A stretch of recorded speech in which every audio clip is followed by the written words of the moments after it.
Some of us are carrying baggages of 10, 15, 20 years and trying to move on with our lives, and it doesn't work like that, right? At the end of the day, you're the one holding yourself back.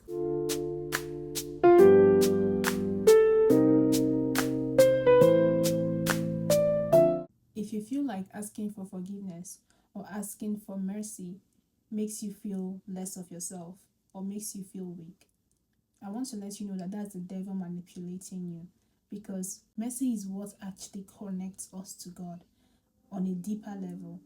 If you take mercy out of the picture, none of us will be alive today. We'll all be dead, because one way or the other, we go wrong. One way or the other, we fail. Whether you know it or not, the most righteous person sins 7 times in a day.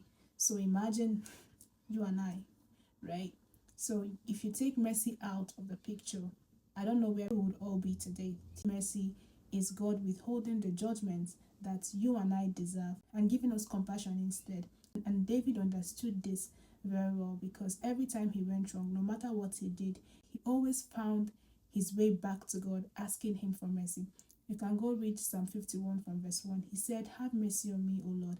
This was what made him unique. This was what distinguished him. This was what set him apart the others. This was why he was called a man after God's heart, because he always put his ego aside. He knows how to put his feelings aside and seek the face of God. And that is what is most important. Don't let anybody fool you by making you feel like when you ask for mercy or when you ask for forgiveness that you're doing yourself a disservice.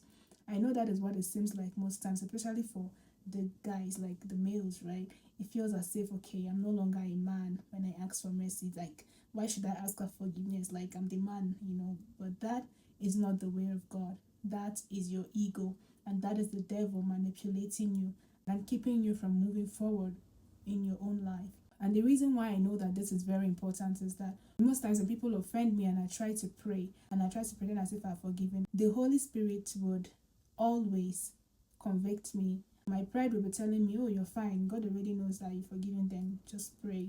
But the Holy Spirit will tell me, "No, we address this because this would cause contention in the spirit." Right? So at the end of the day, you're the one holding yourself back. It's not about the other person, it's about you. So I want you to understand that. I know that it feels difficult, and sometimes human beings, are human beings. I know that it can be very difficult. I know that some people actually overstep their boundaries and do some unimaginable things, but you have to always look at things from the standpoint of God, because that is the most important thing. It's not about your emotions. This journey is not about your feelings. It's about God. It's about the kingdom. It's about your own spiritual and personal growth. So David understood this on a deeper level. He knows that God can never deny him.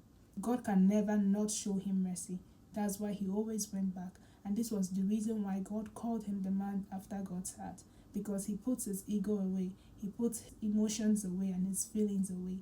And he always went back to God to ask for forgiveness. And God always, always forgave him, right?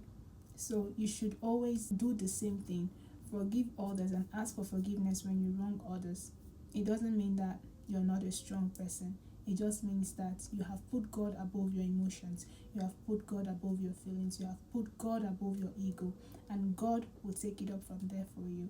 I'm saying this, but most times I also feel the same way.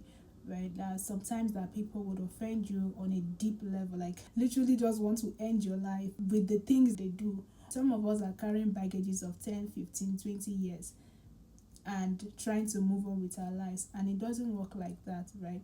At the end of the day, you're the one holding yourself back. The other person, they don't even know they offended you in most cases, most times, right? So let go of those offenses, let go of those pain and those hurt. I know that it's difficult, but you have the grace of God.